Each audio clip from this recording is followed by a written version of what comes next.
I jump every time I get that notification that the meeting is being recorded. Yeah.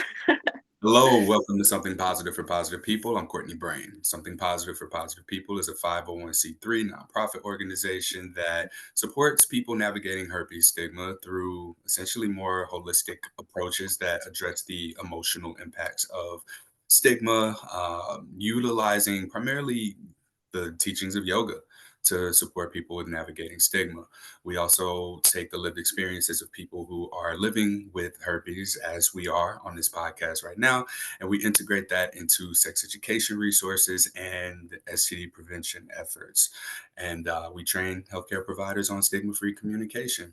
Uh, Upcoming things. So, May 23rd, uh, which is a Thursday, from 10 a.m. to 4 p.m. Central Time, we are hosting our first ever virtual conference. This is where we will be presenting the 2023 and 2024 herpes stigma data. This includes information about what treatment options people are using for their herpes outbreaks, along with how their outbreaks are. It talks about their dating life and if they've passed herpes on to other partners. So there's a lot of useful data here. The main theme of the conference is that sexual health is mental health, and we will be providing a data analysis of that information, and we'll have a couple of guest speakers who are going to expand on the topic of herpes stigma. If you are a sex therapist, a mental health professional, sex educator, public health professional, nurse, or if you conduct any STI testing, you should be there. I want to shout out our sponsor, the American Sexual Health Association, for sponsoring the conference, helping us with getting a lot of the groundwork taken care of to get this thing going. We've gotten ticket sales already. The price is going to go up after February. So please check out spfpp.org/conferences, and you will see the early bird pricing on the site. Actually, if you go to the homepage right now, like that's right there. So it'll be in your face. Um, Check out the events tab on the website, and you'll see more upcoming events, virtual and in person, kind of like this one. In June, I think it's June 5th, we're currently planning an in person panel discussion on herpes, disclosing the stigma in healthcare. And this will be an in-person thing that people can attend. This will be on a Wednesday evening. So the more people we can get registered beforehand, I can get more details about like exactly where, how much space we'll need, what refreshments will be provided, etc. All right.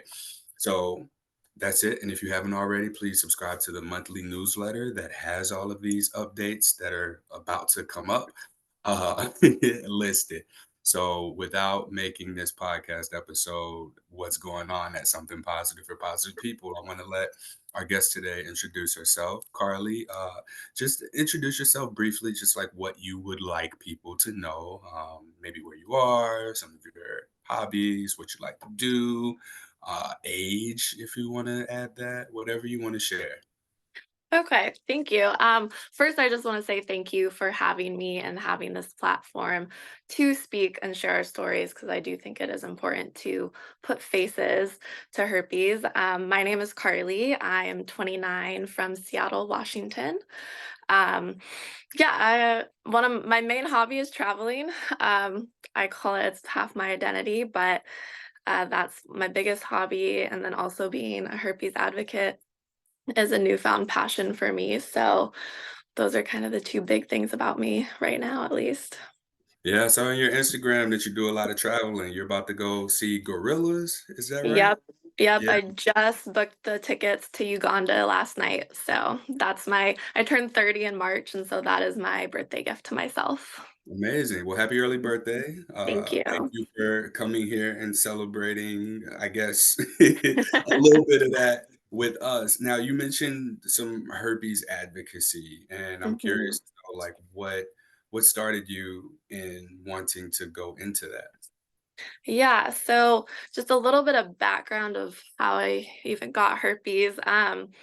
I my whole life I kind of considered myself proactive with sexual health. I did everything they tell you you're supposed to do. So I would get regularly tested, use condoms, talk to my partners, and when I would go get tested, I'd say, test me for everything. And my doctor is like, okay. And then I would see the negative results and call it good. So, kind of a shock last June when I get a random bump down there and then go to urgent care and they swab it and it tests positive for HSV2 for genital herpes. And it just like rocked my world because I didn't understand how this could happen. My boyfriend at the time tested negative, and so I went through all of my STI, STD panels for the past 10 plus years, and not once did they ever test me for herpes. And not once did they ever tell me that it was not included. And so it kind of just rocked my world. And at the time, I had a boyfriend who was supportive. And so I didn't really process having herpes because I do think one of the biggest concerns when we first get diagnosed is my life's over. No one's gonna love me. No, I'm never gonna be with anyone. No one's gonna want to touch me.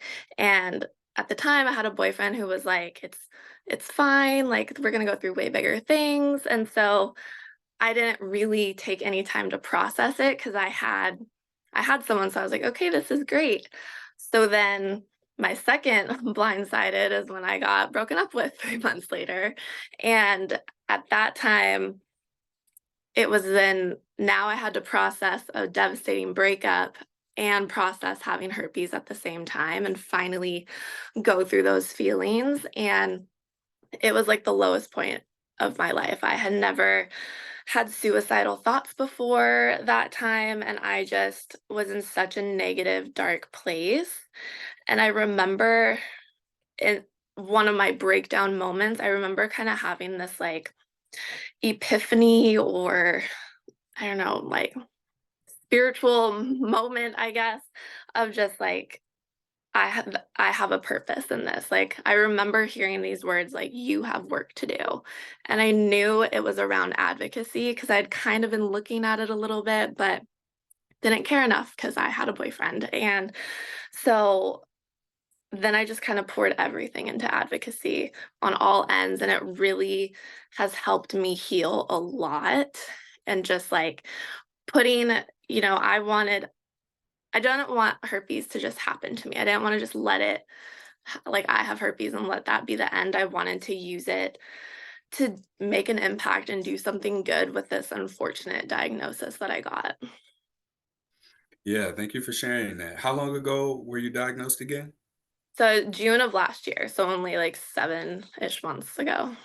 Okay. What did your advocacy look like when you went into it? Um, Initially, so I found a different organization, the Herpes Cure Advocacy Group, who they focus more on the scientific medical advocacy of it. And so initially it just started with sending emails to like the NIH and the CDC and the FDA. And then as it evolved, and I guess I'll back up a little bit.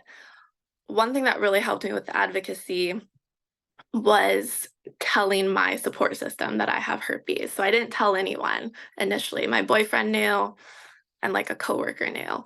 And then once I got broken up with, I just told my friends, I told my family, I told my coworkers, and it was one of the most freeing things I ever could have done for myself because nothing changed.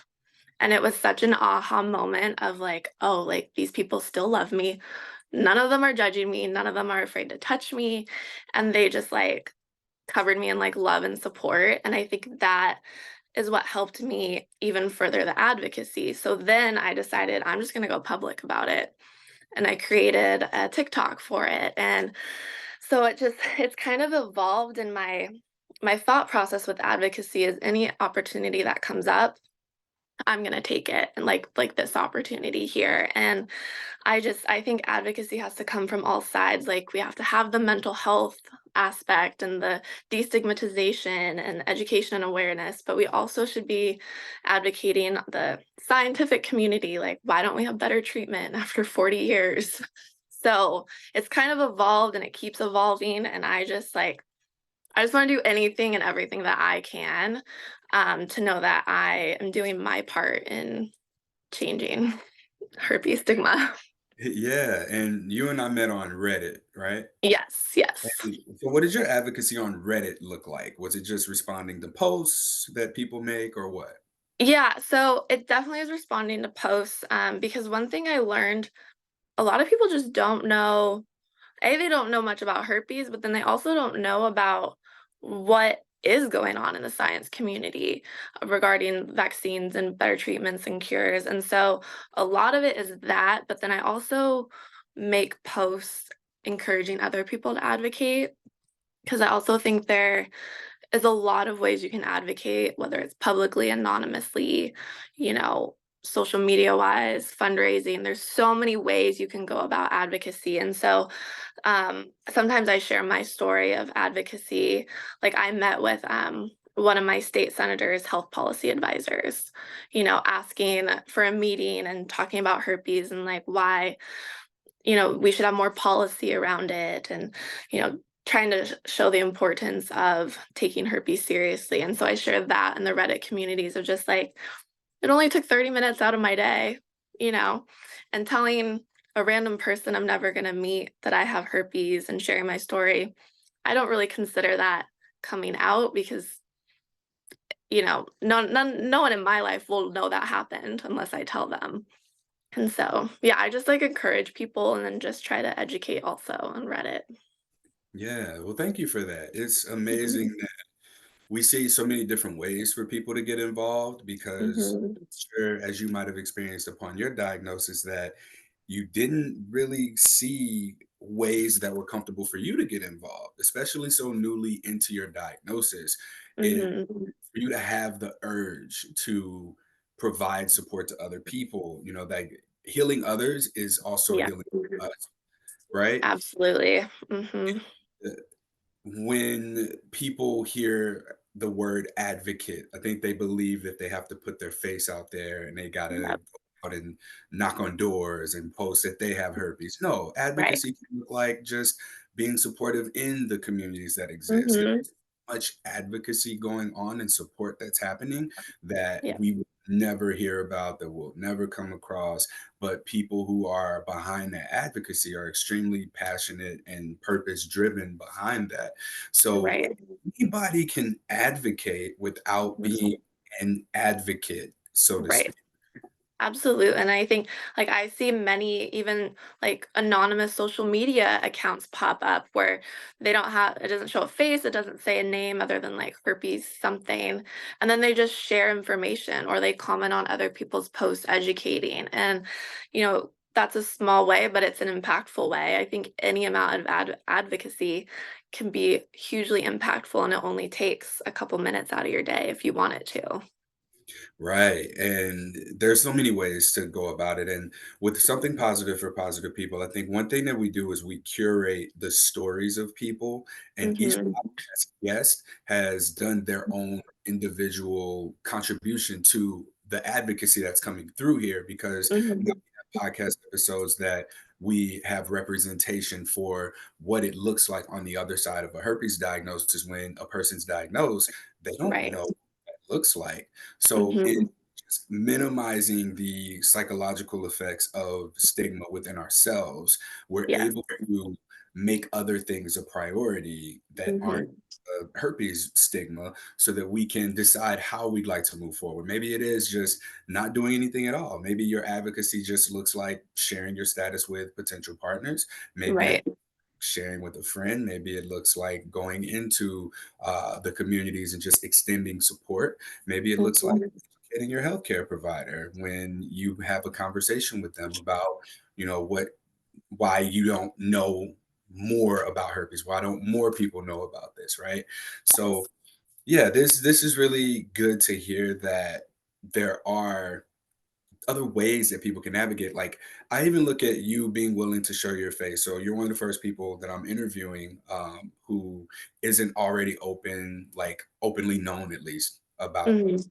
or having their herpes status. And your willingness to come on here and let the entire internet see your face, that is really that excites me for what's to come in the future because the more of this we get, the less herpes is attached to people and the more Mhm. people are attached to herpes. And what I mean by that is, you see a person, no matter what that person's accomplishments are, if you find out they have herpes, now all of a sudden you start to associate them with anyone you know or anything Right. you've heard about herpes, which is Mhm. usually not, it's usually misinformation. So by Mhm. this, even what we're doing is we're not just putting a voice and a face to what it means to have herpes, but we're putting personality and character and values Mhm. and these intangible aspects of what a human is to this virus, so that as people become diagnosed and they stumble across this podcast and they're able to see, oh, these people are putting their faces out there and Mhm. there are people who are talking about it.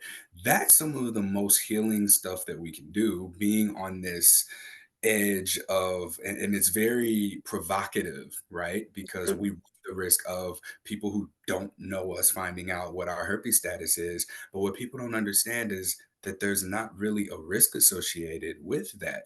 Have you Mhm. experienced any negativity, judgment, or just any poor behavior towards you since being open about your diagnosis?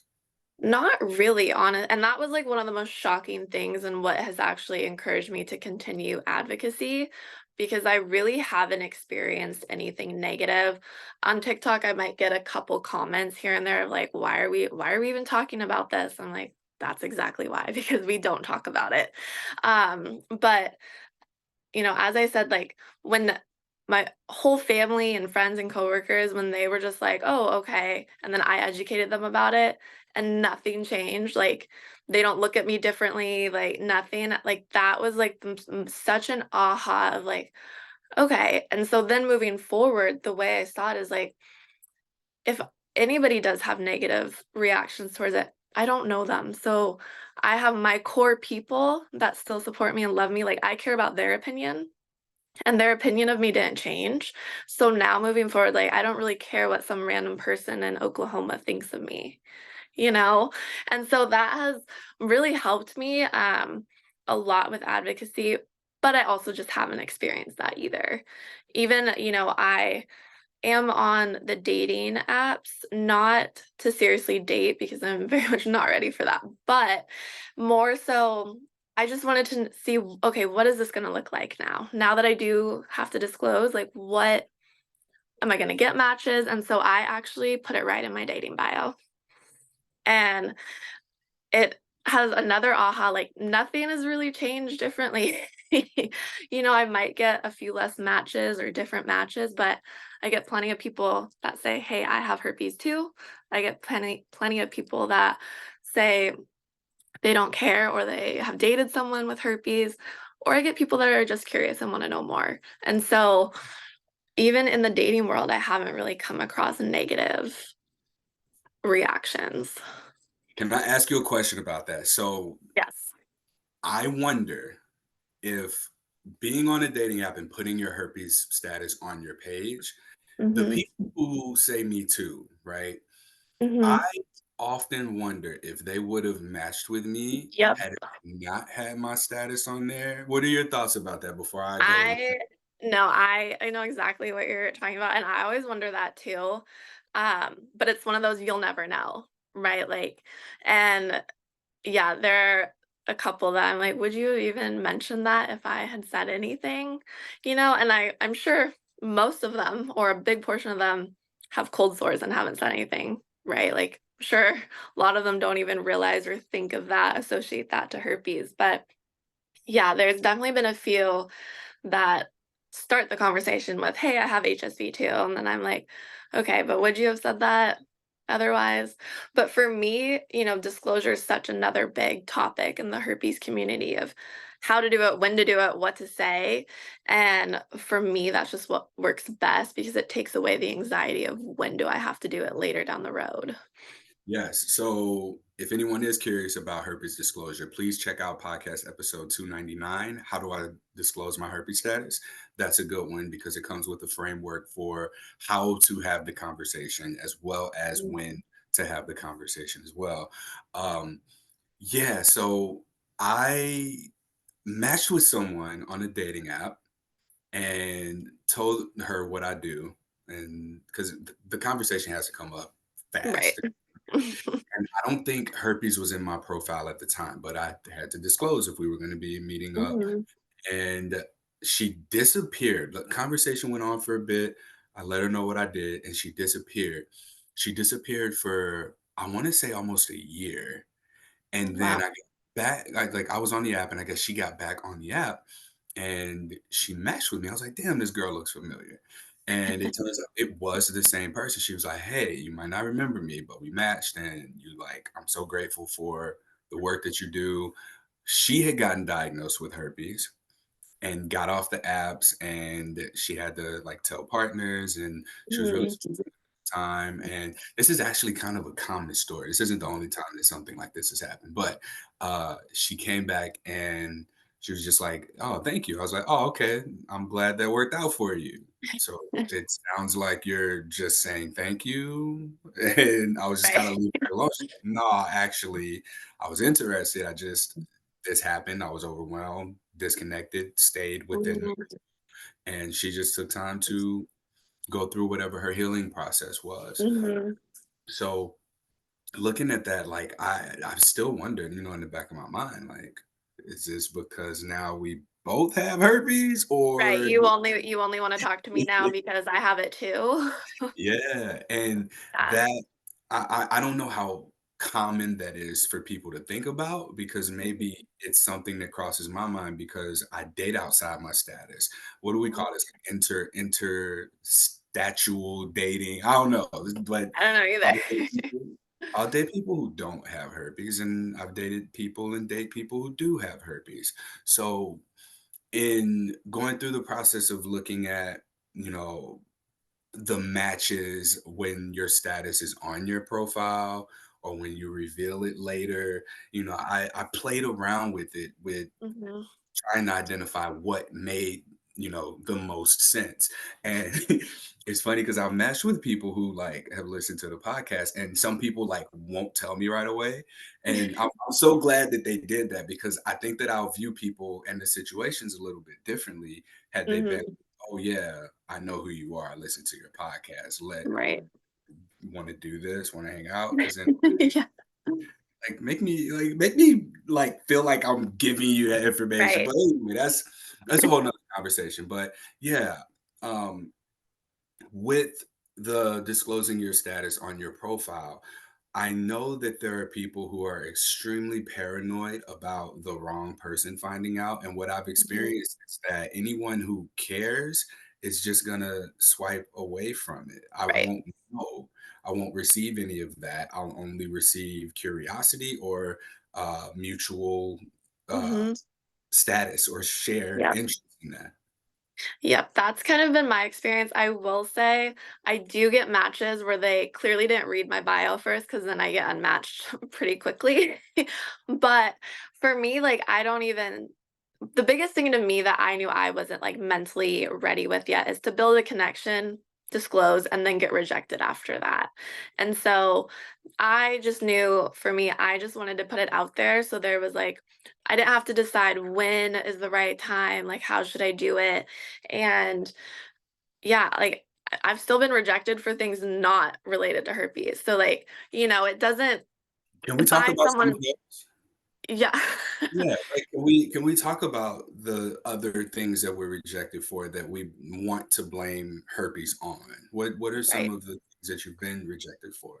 Yeah, so this person also had herpes, and we were talking, and then we started talking about what we do for work, and so I am a records clerk for a local police department. So like a glorified receptionist, I handle a lot of paperwork. But after that he unmatched me. I was like, "Okay, cool."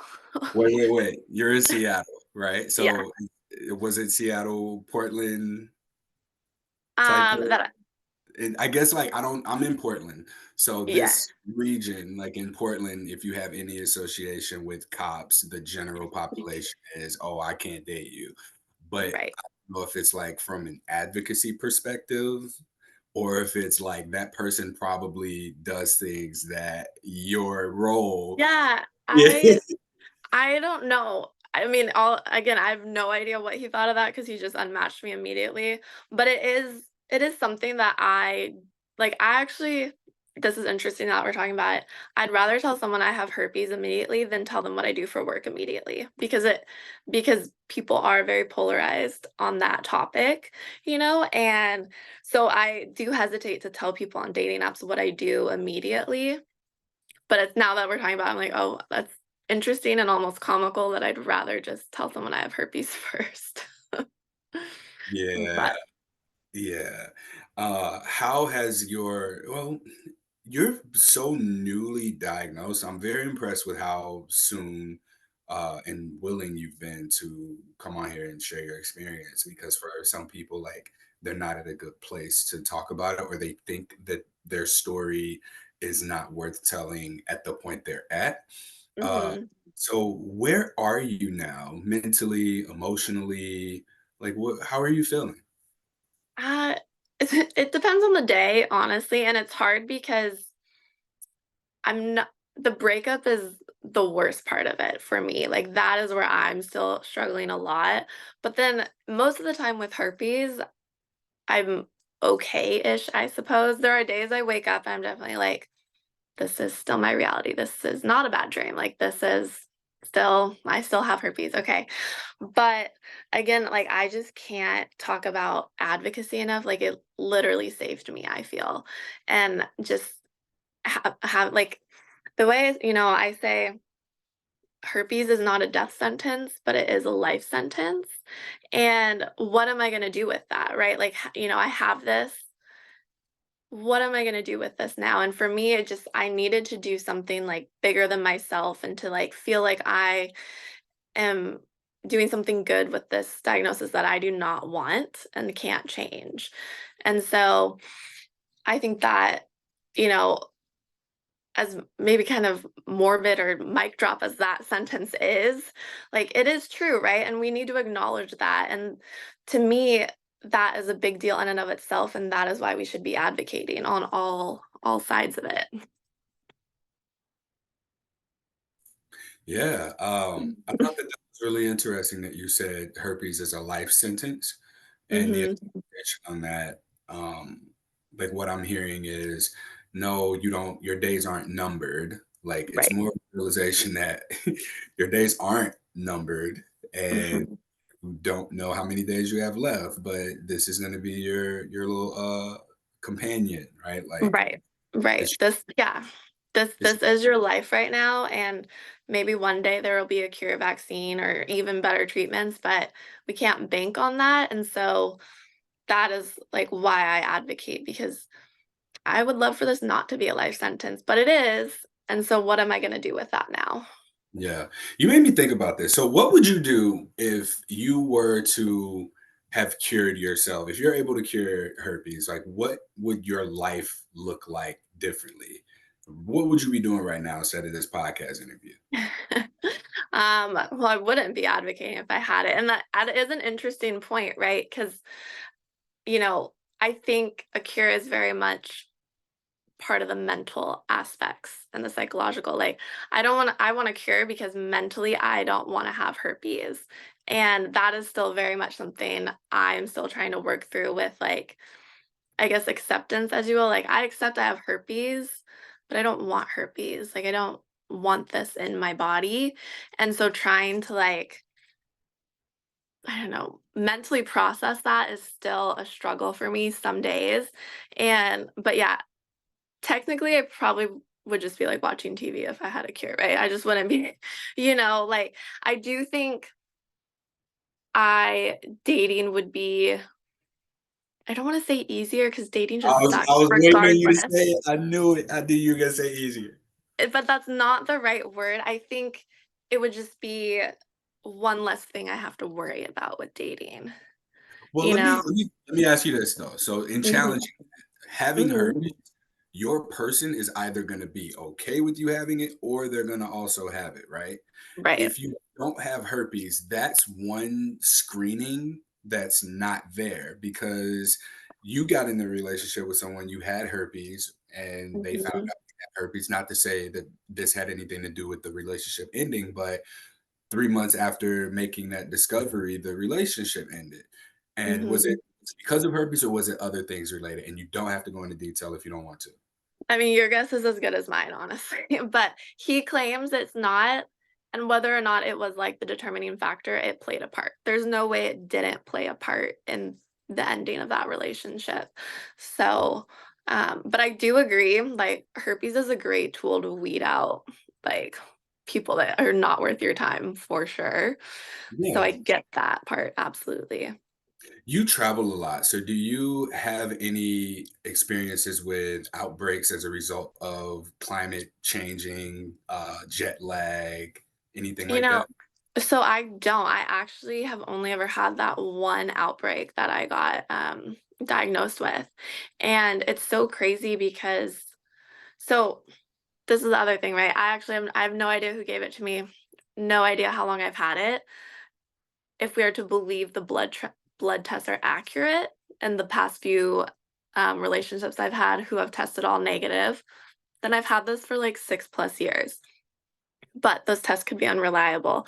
But what's crazy is I've never had any inkling of like a prodrome symptom or anything. And even after, you know, all the like common symptoms they say of like the sun exposure or the like I am a walking ball of stress, especially during that breakup.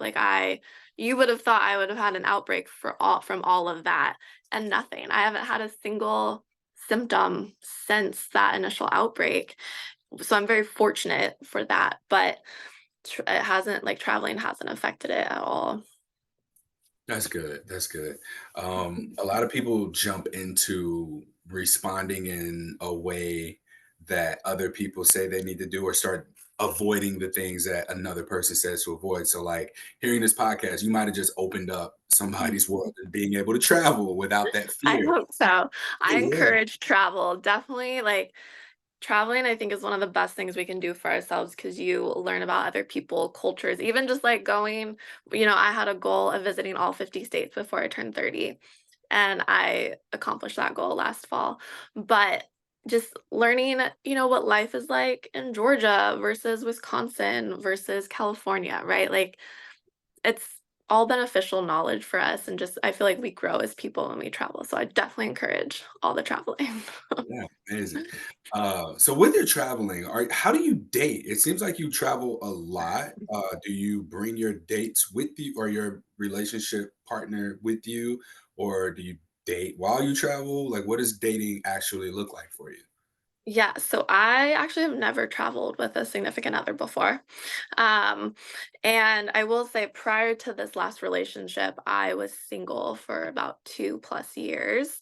So I, but I traveled a lot last year while I was dating that person. And we just made it work, honestly. Um, he was fine with me being gone, and I made sure I did ask initially. I was like, "I have a lot of trips planned. Is that gonna be a problem?" He's like, "No, as long as you don't expect me to go with you." I was like, "Great," because I definitely don't. Yeah. Well, it But sounds like that works out. Yeah. Okay. so yeah, it hasn't really been an issue. I don't like date like when I travel. Like I don't meet up with people when I travel into different places because stranger danger is a thing for me. But Cool. So as we talk through, just you mentioned the suicide uh mhm. component, and I'd like to touch more on that. Are you comfortable with that? Yeah, absolutely. So, you've never been suicidal at all before, never had those Mm-mm. thoughts. What were some of the thoughts that you were having, especially being in a relationship? So Mhm. you got diagnosed in the relationship, you didn't have these suicidal thoughts. But Right. when the relationship ended, that's when they began? Yep, yep, and I remember, and I won't say I didn't have, like, like, a plan, like, I didn't do anything like that, but I very much got to the point of, what is the point? Like, what does it matter if I were to die tomorrow versus 40 years from now? Like, what's the difference? And that is I mean, I actually still have that viewpoint sometimes right now, but, right at th when he first broke up with me, I was pet sitting for someone and, like, just so overcome with emotion and depressed, and it's the farthest I've ever gotten as far as suicidal thoughts, but I was like, "I know where they have a gun." And that was just and it freaked me out that I even got to, like, that thought of, like, "Oh, if I could, I know where that gun is, like, I know what to do." And it just devastated me because I don't wanna be that person, like, I've never been that person. And it also in, like, maybe, like, a shameful way, like, am I really gonna be that upset over a guy? Like, I hated that part of it too of, like, I'm letting a person do this to me and, like, get me into such a negative headspace. And so that was kind of like the extent of the suicidal thoughts. It was more of just like, what's the point? Like, what does it matter if I am alive or not? I appreciate you going there and sharing those thoughts with me, with us, and everybody who's going to be Mhm, listening. That's hard. Um, mhm, that's very challenging to have to deal with. And you mentioned not telling anyone when you were diagnosed, but when it got to that point, were you telling mhm. people more that you were devastated about the breakup, or were you telling them, I have herpes and this is devastating, or a combination of things? Like, how did you tell people around you?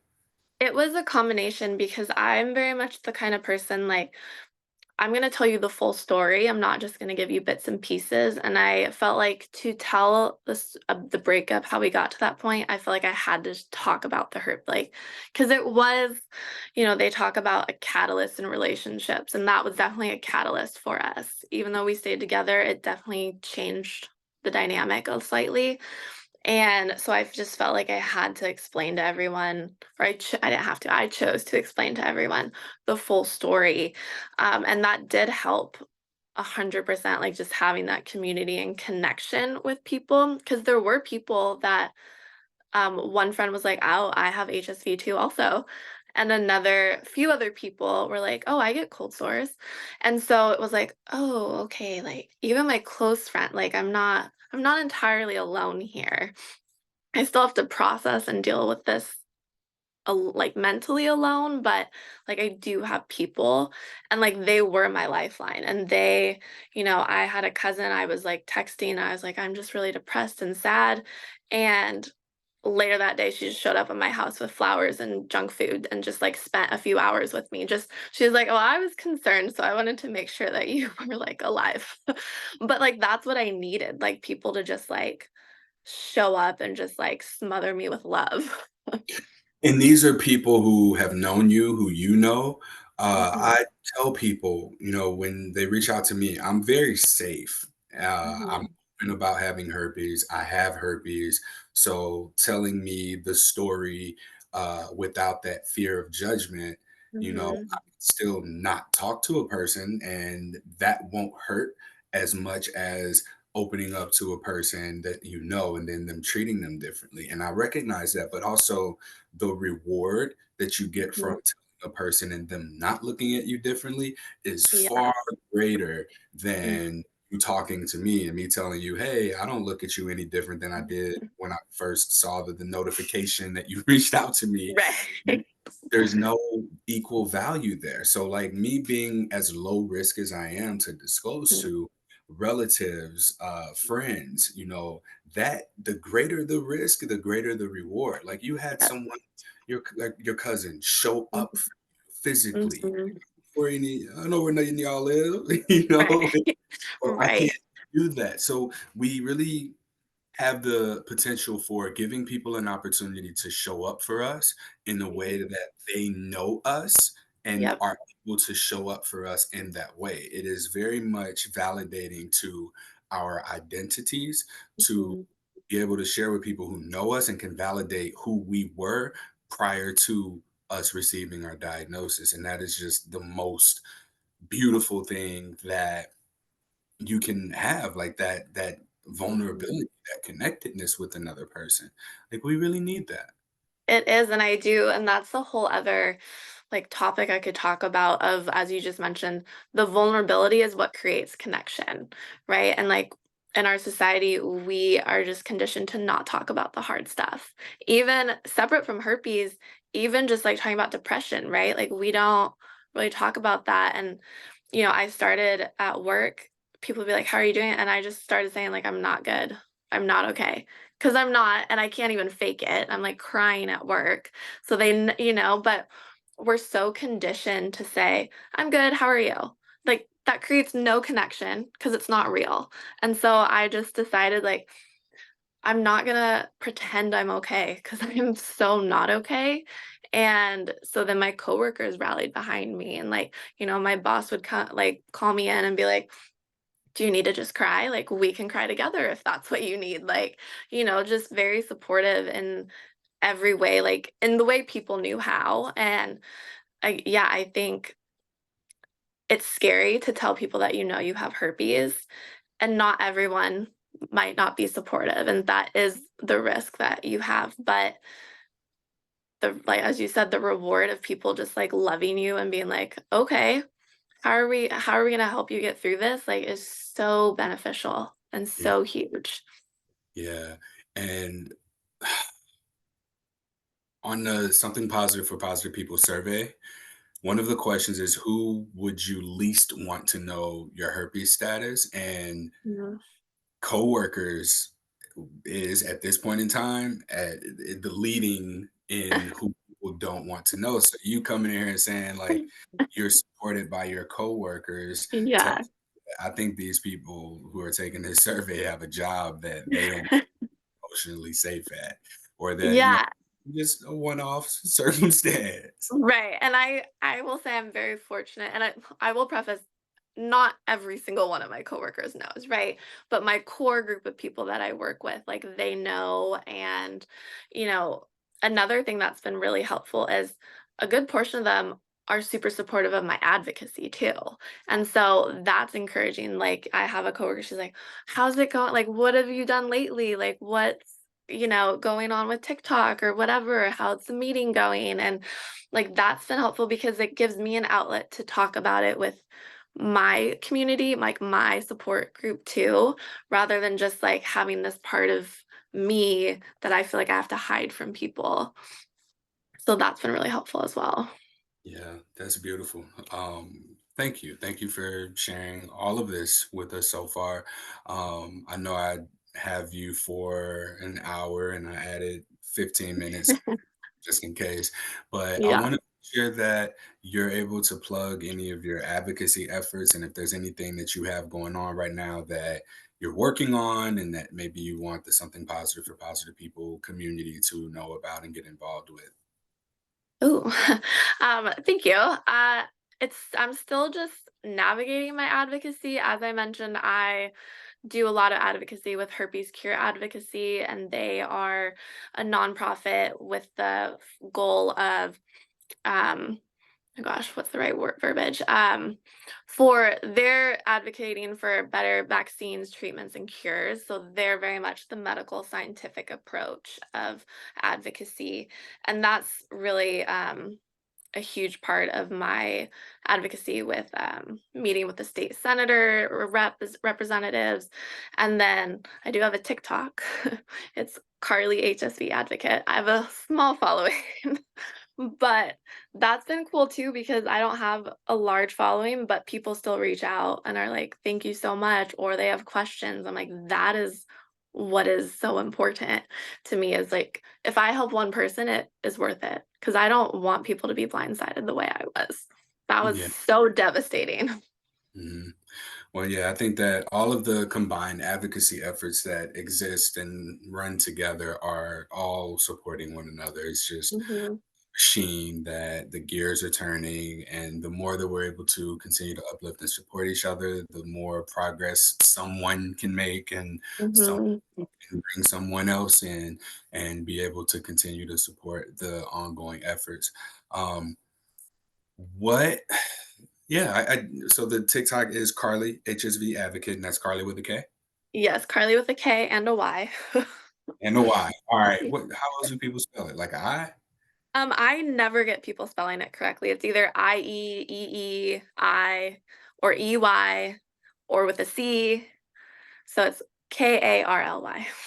All right. I've only seen it this there's like one exception where it's two E's, but I've only seen it with a K or a C, and then it's spelled the way yours is Arly. All right. Okay.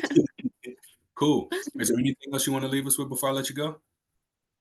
No, just thank you so much for having me, and I really hope this benefited somebody that listens to it. So Absolutely, it will. Thank you. Thank you so much for your time.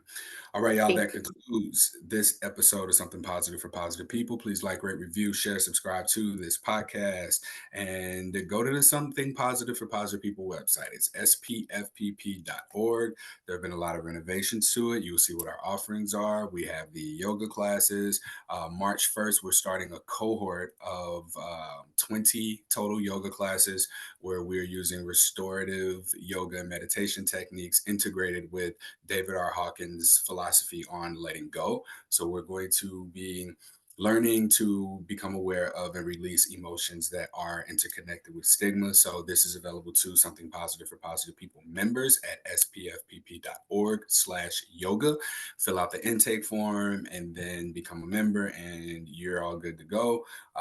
The schedule's not out yet because I'm taking people's schedules into consideration for when we'll record the live classes. And if you can't make the live ones, the recordings will be available to you as well. We've got the conference May 23rd, sponsored by the American Sexual Health Association. Come join us. We have four presentations that are going to be on herpes stigma in healthcare, in mental health. We'll speak to some of the symptoms of stigma, and then we'll get into the data analysis of the HSV survey. So join us, tell people about it, get people there. Uh, that's really all I got. And check out the events tab for upcoming workshops and events and happenings that are on the table. We are looking for sponsors still for the conference. It's in May, so we've got plenty of time to run a campaign to support our sponsors and thank them for giving us money to do what we're doing through the conference and supporting our efforts. In addition to that, we're seeking sponsors for an upcoming workshop series, 10 workshops. The post is on my page at Courtney Brain underscore on Instagram. And I'm looking for people who want to host some of these workshops. Now, I'm not just going to be taking no anybody for these. So I'm reaching out to my networking community and seeing who wants to take part in this first. But if you catch a glimpse and you're curious or you want to get involved with that, please don't hesitate to reach out. All right. Till next time.